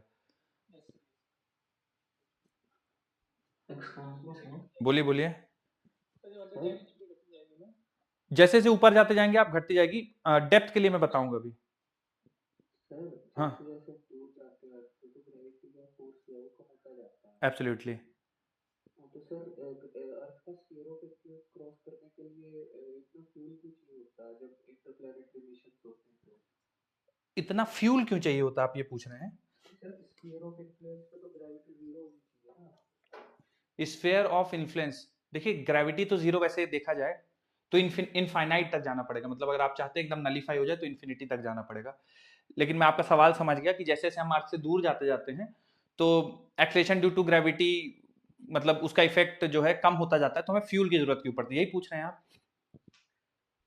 मतलब हाँ स्फीयर ऑफ इन्फ्लुएंस जहां तक अर्थ का ग्रेविटी का फोर्स होता है उसके बाद उसको नलीफाई कर देते हैं, उसके अंदर जैसे मून भी आता है। हाँ हाँ अगर हमें मार्स या फिर सन की साइड अगर मिशन करना होता है तो हाँ। हमें उस स्फीयर ऑफ इन्फ्लुएंस को क्रॉस करना होता है, जो कि बहुत बड़ा चैलेंज होता है। वो चैलेंज क्यों होता है? बहुत इजीली हो जाना चाहिए। नहीं देखिए, जितना मुझे समझ है वो क्या होता है कि जैसे मान लीजिए हमें अर्थ से मून पे कोई चीज भेजनी है, ठीक है, तो हम इसको बहुत बार ऐसा आपने देखा होगा कि बहुत जैसे इस बार हाँ हाँ सर मून तो स्फीयर ऑफ इन्फ्लुएंस के अंदर है। हाँ हाँ मैं आपको बता रहा हूँ, आप इंटरप्लैनेटरी मोशन का पूछ रहे हैं ना कि भेजना होता है, तो मैं थोड़ा आपको एक जनरल आइडिया देने की कोशिश करता हूँ। देखिए क्या होता है ना, जैसे चक्कर बहुत बार चक्कर बनाते हैं और बहुत बार मोमेंटम गेन करते हैं। जैसे इस बार मैं थोड़ा बहुत चंद्रयान फॉलो कर रहा था, तो उसमें जैसे मून में लैंड कराना है तो पहले इसकी ऑर्बिट्स में बहुत बार चक्कर लगाते हैं, जैसे फ्यूल कम खर्च करना है, ठीक है, और उतना मोमेंटम गेन करते हैं कि जहां से वो रिलीज हो जाए, ठीक है, और फिर रिलीज होके वो मून वाले ऑर्बिट में पहुंच जाए, फिर वहां चक्कर लगा के धीरे धीरे उसकी स्पीड मैन्यूवर करके धीरे धीरे वहां पे लैंड कराते हैं। ये होता है बेसिक कॉन्सेप्ट कि अर्थ से अगर आपको किसी प्लैनेट पे भेजना है तो अर्थ की आसपास रोटेशन कराते कराते अर्थ की ऑर्बिट से धीरे से मूव कर जाएं दूसरे प्लेनेट के ऑर्बिट में जहां पे उसका इन्फ्लुएंस ज्यादा है, अर्थ का इन्फ्लुएंस कम है, फिर उसके अराउंड चक्कर लगाते लगाते धीरे धीरे स्पीड कम करते करते उसमें लैंड हो जाए। बेसिक फंडा ये होता है। मेरे हिसाब से ये बिल्कुल नहीं ट्राई करते होंगे कि बिल्कुल अर्थ के इफेक्ट से बिल्कुल निकल जाएं और फिर जाके उसमें चले जाएं, क्योंकि अर्थ का इफेक्ट तो वैसे देखा जाए थ्योरेटिकली तो इन्फिनिटी तक रहता है। सर जो जो इंडिया मिशन करता है वो करता है सर ऑर्बिट्रेटिंग मैनूवर्स के थ्रू, लेकिन राइट। नासा के मिशन जाते हैं मार्स की तरफ वो डायरेक्ट रॉकेट ही वहां पे जाता है, उसमें ओआरएम नहीं करनी पड़ती। उसकी दो वजह है। पहले तो उनके पास बहुत पावरफुल रॉकेट्स हैं, है ना। रशिया ने जो किया था उसने भी नहीं किया था। रशिया ने जो हम लोग के साथ भेजा था, जिनका क्रैश हो गया था, अगर याद हो, हम लोगों से कुछ उसने सिर्फ एक ओआरएम किया था। हाँ, मतलब उसमें ऑलमोस्ट डायरेक्ट था।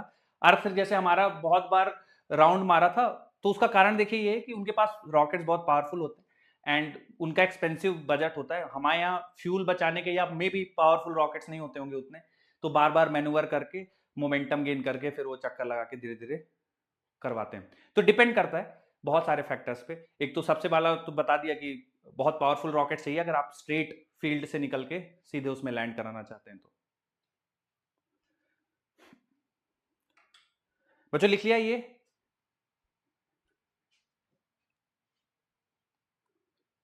इसमें एक और आप लोग को बताना है थोड़ा सा मैं बच्चों इसमें एक और चीज समझाना चाहता हूं आपको। बदल दूं स्लाइड?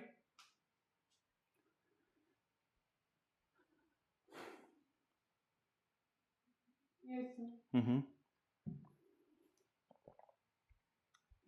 आइए बच्चों, एक और चीज देख लीजिए थोड़ा सा, जो बहुत ज्यादा आपको इंपॉर्टेंट है, बहुत सारे सवालों में दिखेगा कि acceleration due to gravity at any height H, जैसा मैंने बताया कि होता है जी ब्रैकेट के अंदर 1 माइनस 2h अपॉन आर ई। ठीक है, अब जी से आप अंदर मल्टीप्लाई कर दीजिए तो ये बन जाएगा g minus 2hg upon R E. बच्चों देखते रहिएगा, थोड़ा सा एक फॉर्मूला डिराइव करना है। अब दोनों साइड से आप, या फिर आप ये जो है जी है ना उसको इधर ले आइए, तो acceleration due to gravity at height h minus g is equal to minus of 2h upon R E times g. अब बच्चों दोनों साइड में जी से डिवाइड कर देता हूं, इसको भी जी से डिवाइड कर देते हैं लेफ्ट हैंड साइड, और राइट हैंड साइड वाले फैक्टर को भी जी से डिवाइड कर देते हैं। बच्चों इधर हम लोग 100 से मल्टीप्लाई कर देते हैं और इधर भी 100 से मल्टीप्लाई कर देते हैं। लेफ्ट हैंड साइड में जो क्वांटिटी बनी है, थोड़ा बहुत तुम लोग को आइडिया लग रहा है क्या, इसको क्या बोल सकते हैं हम लोग? Percentage change. हाँ, परसेंटेज चेंज इन जी। ठीक है, तो ये बच्चों कहलाता है percentage decrease in G. Sir एक बात बताइए, आप डिक्रीज क्यों लिख रहे हैं?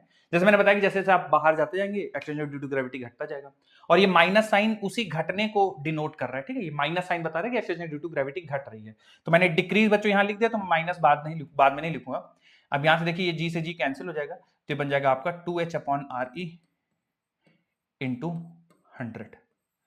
ठीक है, तो जो परसेंटेज डिक्रीमेंट इन जी है बच्चों, इसको थोड़ा ध्यान रखिएगा, it is 2h upon R E into 100, जहां पे h, लेकिन ये ध्यान रखिएगा ये तभी वैलिड है जब h की वैल्यू 500 किलोमीटर या उससे कम है, मतलब h की वैल्यू बहुत ज्यादा कम है एज कंपेयर टू, h की वैल्यू बहुत ज्यादा कम है as compare to radius of earth. लिख लीजिए इसको।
बदल दो बच्चों स्लाइड, लिख लिया है अगर तो।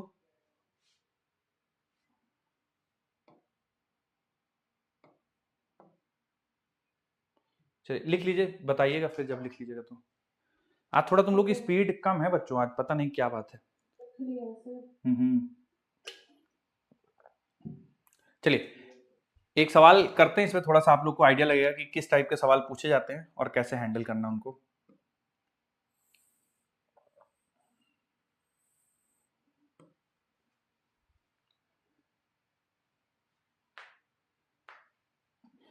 At what height from Earth's surface does the acceleration due to gravity decreases by 1%?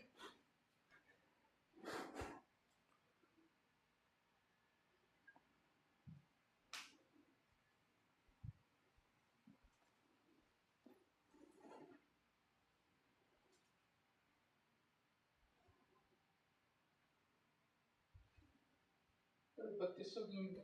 Sir 3200 kilometre. 3200 kilometre हो जाएगा। 3200 kilometre. R/2। R/2। Sir R by 2। Yes sir. Sir 32 32। Okay 32%। 32%।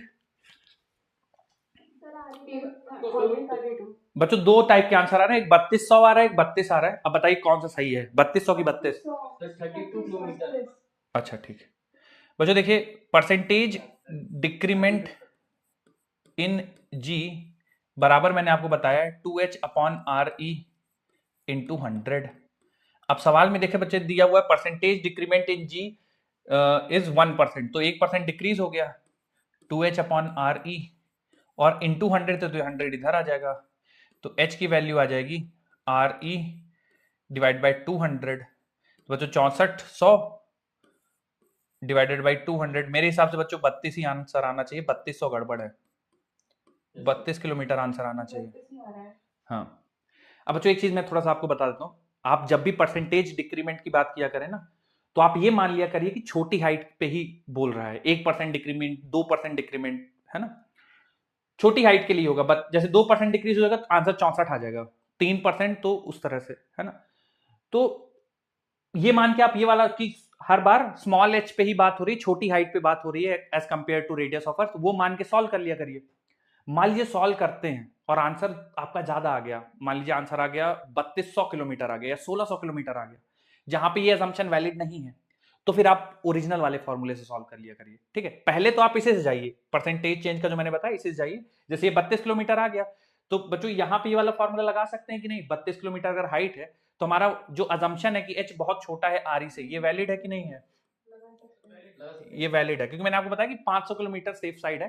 ठीक है, 10% के अंदर रहता है तो मान के चलते हैं, कोई दिक्कत नहीं है, तो आप लगा सकते हैं 32 किलोमीटर इसका आंसर आएगा। जिनका 3200 आया था बेटा 100% आपने ये वाला 100 कंसीडर नहीं किया था। अगर आप ये 100 नहीं कंसीडर करते हैं तो रिलेटिव चेंज, फिर वो परसेंटेज नहीं, मतलब एक के रेस्पेक्ट में, फिर आप अगर ये 100 नहीं काउंट कर रहे हैं तो फिर यहाँ पर 0.01 लिखना पड़ेगा, है ना। चलिए एक और सवाल लेता हूं इसी पे।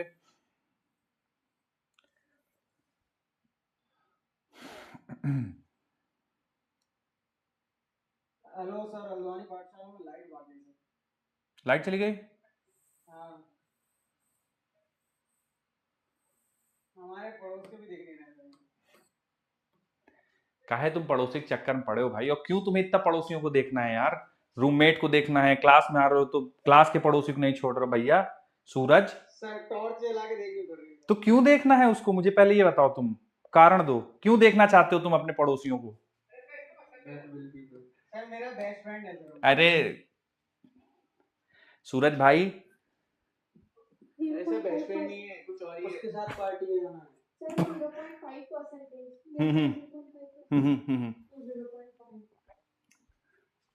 percentage decrement in the weight of a body when taken to a height of 16 kilometer above the surface of earth।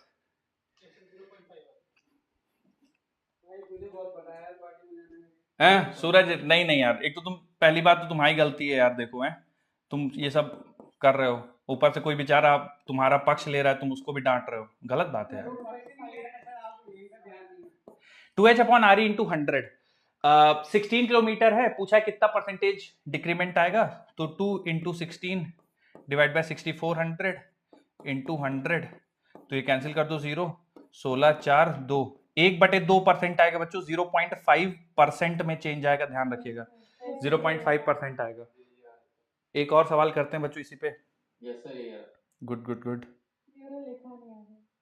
अच्छा लिखिए लिखिए लिखिए।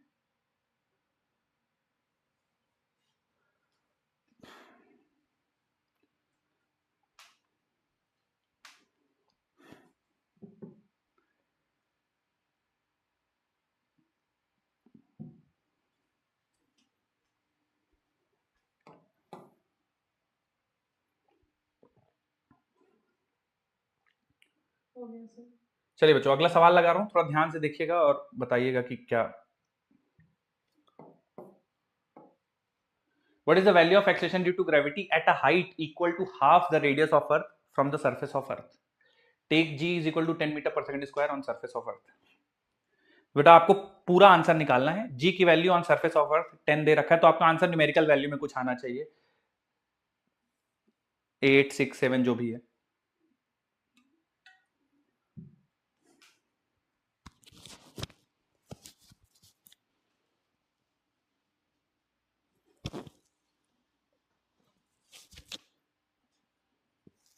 तो आर की वैल्यू रखनी है। हाँ न्यूमेरिकल वैल्यू बतानी है आपको, मतलब जैसे ये 10 है तो कुछ आपकी 10, 6, 7, 8 जो भी वैल्यू आ रही है, न्यूमेरिकल वैल्यू बतानी है आपको। 40/9 40/9 40/9 ओके। Yes,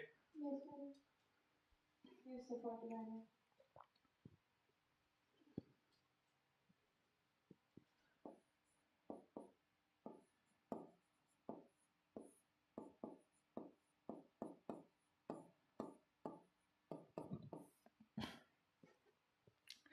देखो बच्चों कभी ऐसा सवाल आ जाए कि आपको पूरी वैल्यू सॉल्व करके निकालनी है, तो देखिए आप फॉर्मूला आपको ये वाला, अच्छा एक चीज बता दीजिए बच्चों, इसमें हम लोग वो वाला क्यों नहीं यूज कर सकते, g times 1 minus 2h upon r, ये यूज कर सकते हैं। एच आर से बहुत छोटा नहीं है। h r से बहुत छोटा नहीं है, यहाँ पे इग्नोर नहीं कर सकते बच्चों, है ना, ये वाला गड़बड़ हो जाएगा, रिजल्ट गलत दे देगा, ठीक है।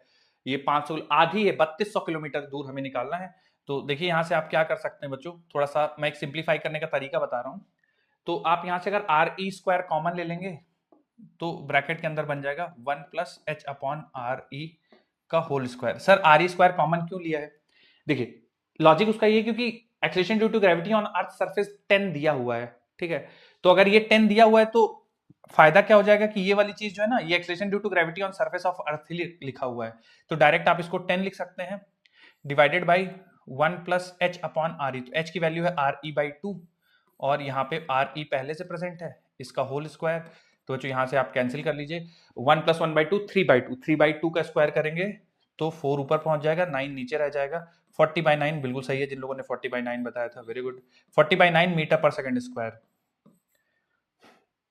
और बच्चों ये जो मैंने यहाँ पे डिराइव करा है, ये फॉर्मूला आप अपने नोट्स में लिख लीजिएगा, याद रखना है। Acceleration due to gravity at any height h, अगर अप्रोक्सीमेशन नहीं लगाया है तो ये होगा g divided by 1 plus H upon R E का होल स्क्वायर। ये लिख लीजिएगा बच्चों, है ना, आपके नोट्स में लिखा होना चाहिए result. Acceleration due to gravity at any height h, it is equal to g divide by 1 plus H upon R E का होल स्क्वायर।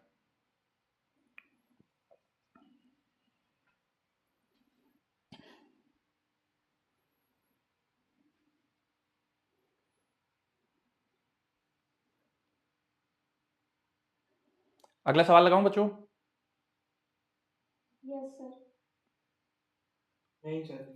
लिखिए लिखिए जल्दी लिखिए, फॉर्मूला जरूर लिख लीजिएगा भाइयों, फॉर्मूला इंपॉर्टेंट है।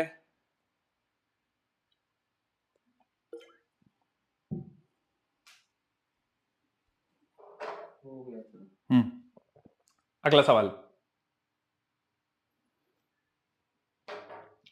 at which height from Earth's surface does the acceleration due to gravity decreases by 75% of its value at Earth's surface? बच्चों यहाँ पे कम हाइट वाला फॉर्मूला लगाना वैलिड रहेगा या ओरिजिनल फॉर्मूले से, बिना अप्रोक्सीमेशन वाले से जाएंगे, कैसे करेंगे आप?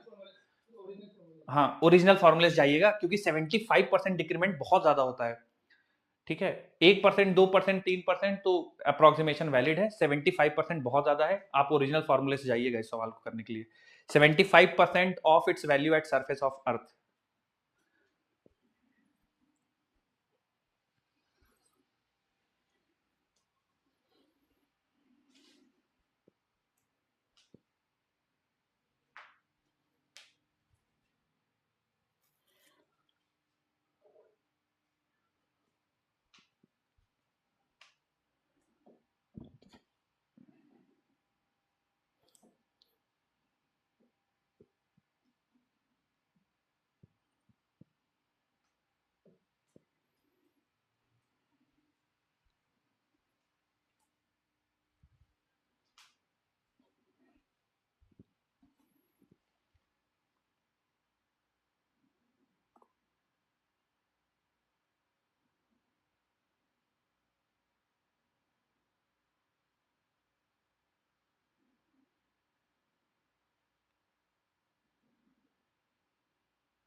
सर 6400 आया था। So H goes to Ariana. अच्छा सेम ही मतलब आर ई के बराबर ही आ रहा है। Yes, sir. ओके चेक करते हैं। ठीक है 75% of its value at surface of earth. तो देखिए acceleration due to gravity at any height h formula लगा दीजिए g on surface of earth divide by 1 plus h upon R E का whole square. ठीक है अब इसको इधर ले आइए बच्चों तो ये बन जाएगा जी एच अपॉन जी, ये बराबर हो जाएगा 1 divided by 1 plus H upon R E का होल स्क्वायर। चूंकि बच्चों 75% दिया तो आप इधर 100 से मल्टीप्लाई कर दीजिए और इधर 100 से मल्टीप्लाई कर दीजिए। हाँ Yes, sir. R के बराबर ही आ रहा है. ठीक है तो ये 75 सवाल में दिया हुआ है तो 75 और ये वाला 100 इधर ले आइए तो 75 बाई 100 बराबर 1 upon 1 plus H upon R E का होल स्क्वायर। 25 3 25 4 ओके तो बच्चों ये मेरे पास बन जाएगा 1 plus H upon R E का होल स्क्वायर बराबर 4/3। ठीक है दोनों साइड स्क्वायर रूट ले लेंगे बच्चों 2/√3 रूट में नहीं बन रहा तुम लोग का सीधा सीधा आंसर आ गया क्या? Sir, decrease by 75% है ना तो minus ओ ओ ओ ओ minus. हम्म 0.7 यस यस यस मैं गड़बड़ किया। G by 4 बचेगा सर। हाँ बिल्कुल जी बाई 4 बचेगा। 25 by 100 into 25 लिया. 75% डिक्रीज हो जाता है तो 25% बचेगा। 25 बचा. अरे वाह वाह बहुत बढ़िया धन्यवाद। तो बच्चों यहाँ पे ना 75 नहीं लिखा जाएगा 25 लिखा जाएगा। मैं वो पढ़ लेता हूँ। At what height from earth surface does the acceleration due to gravity decreases by 75% of its value at the earth surface. बिल्कुल 75% डिक्रीज हो जाएगा तो g/4 बचेगा। बिल्कुल तो यहाँ पे g/4 रख देता हूँ बच्चों मैं एक बार, या चूंकि 25 रख देता हूँ इसको और ये वाला 100 इधर आ जाएगा तो ये बन जाएगा 1 plus H upon R E का होल स्क्वायर। अब ये कैंसिल करेंगे तो आप ये 1/4 बन जाएगा और अब स्क्वायर रूट ले लेंगे तो ये बन जाएगा 1 प्लस एच अपॉन आर ई बराबर आ जाएगा 2 के, तो h अपॉन आर ई बराबर आ जाएगा 1 के, तो h बराबर आर ई आ जाएगा। हाँ अब सही सा बिल्कुल आंसर आ रहा है h अपॉन आर ई। बहुत बढ़िया वेरी गुड वेरी गुड। जिन लोगों का आ गया था बहुत बढ़िया।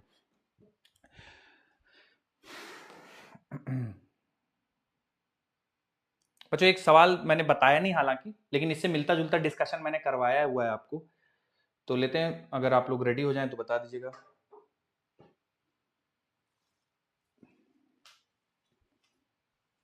अगला सवाल लगा दूं बच्चों, डन है इसमें? ओके ये देखिए मैंने सारे लोग ड्रॉ कर लीजिए, मैंने इससे मिलता जुलता डिस्कशन किया हुआ है। If Earth is assumed to be sphere of uniform density, plot a graph between acceleration due to gravity and distance from the center of Earth। बच्चों ये करा चुका हूं सवाल मैं आपको, फिर भी सारे लोग प्लॉट कर लीजिए ग्राफ। किसी को याद आ रहा है कुछ इसी टाइप का डिस्कशन आज की क्लास में कुछ किया है हम लोगों ने?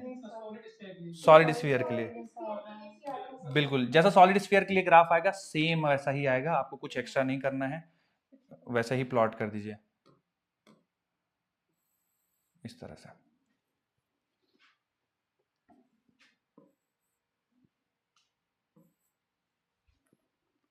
सेंटर ऑफ अर्थ पे 0 रहेगा और हाईएस्ट रहेगा r बराबर r पे, और उसके बाद घटना शुरू कर देगा।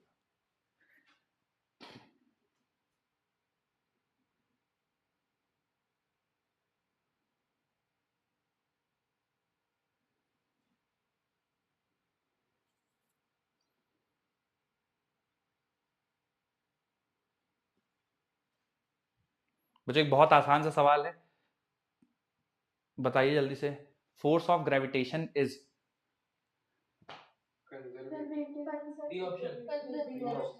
कंजर्वेटिव है ना, बाकी सब रिपल्सिव, इलेक्ट्रोस्टैटिक, नॉन कंजर्वेटिव सब गलत है। एक और बता दीजिए। Intensity of gravitational field inside hollow sphere. A option 0।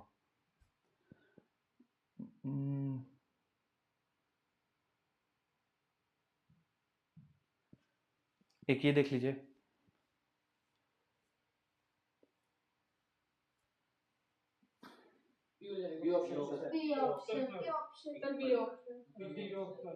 B option सही होगा। ठीक है बच्चों, ये कैसे बोल पा रहे हैं? लेकिन मास तो दोनों के अलग अलग होते हैं, फिर भी सेम क्यों? ऐसा क्यों? बी ऑप्शन क्यों सही है? एक्शन रिएक्शन पे, हाँ, न्यूटन थर्ड लॉ फॉलो करता है।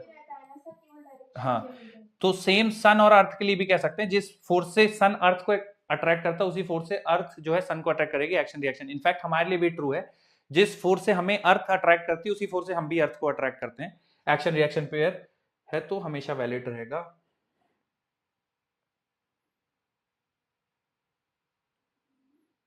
एक मिनट मैं और देखता हूं, कुछ हमारे पास हाइट से रिलेटेड सवाल होंगे तो वो करेंगे।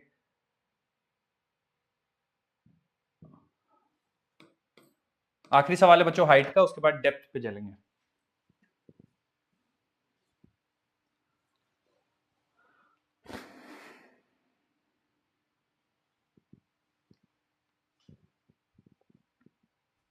बहुत आसान सा सवाल है, आप टैगिंग देके घबरा मत जाइएगा, जो पढ़ा है उसी पे बेस्ड है, बिल्कुल कुछ भी नया नहीं है। First option. Hmm.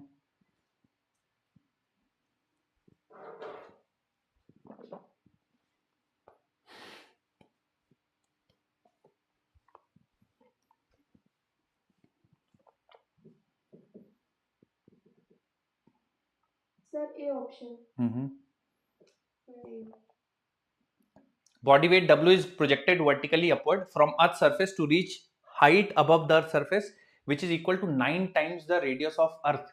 The weight of the body at that height will be.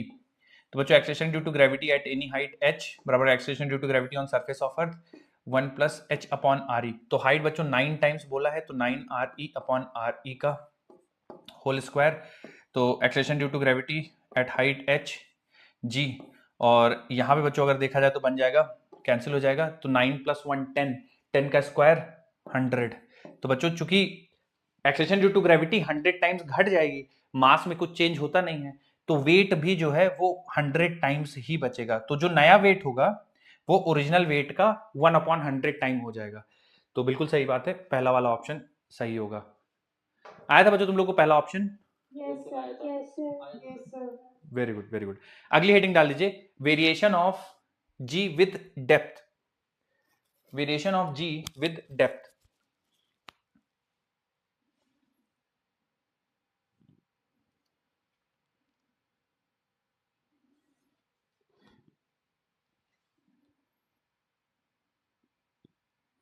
Variation of G with depth.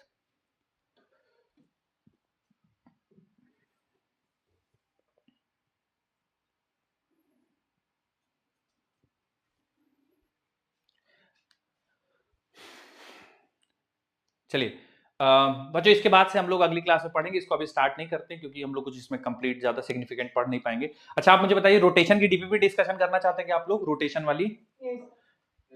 ठीक, तो चलिए कल आप सॉल्व करके आइए डीपीपी 1 से लेकर डीपीपी 3 डीपीपी तो हम लोग शायद डिस्कशन कर लेंगे कल। तो डीपीपी 1 से डीपीपी 3 सॉल्व करके लाइए। बच्चों जब भी सवाल आप पूछिएगा तो आप ये मत पूछिएगा कि सर ये सवाल हल कर दीजिए। आप जैसे डीपीपी 1 में चौथा सवाल नहीं आया तो आप ये बताइए कि चौथे सवाल में आपने क्या किया है और आपका आंसर मैच हो रहा है या मैच नहीं हो रहा है, या अगर आप अपना तरीका वेरीफाई कराना चाहते हैं तो इस तरह से डिस्कशन होगा। क्योंकि आप देखिए सॉल्यूशन मुझसे पूछ लेंगे, वो इंटरनेट पे भी मिल जाएगा, आप मुझसे डिस्कशन करिए कि मेरा तरीका क्यों गलत है, या इस तरह से भी कर सकते हैं, ताकि हम लोग डिस्कशन करें। तो ऐसे सवाल पूछेगा। डीपीपी 1 से डीपीपी 3 रोटेशन के सारे डीपीपी सॉल्व कर, मतलब 1 से 3 करके लाइएगा एटलीस्ट, ताकि हम लोग डिस्कशन कर पाए। चलिए आज के लिए बच्चों बस इतना ही, धन्यवाद। Thank you so much. Thank you sir. Thank you.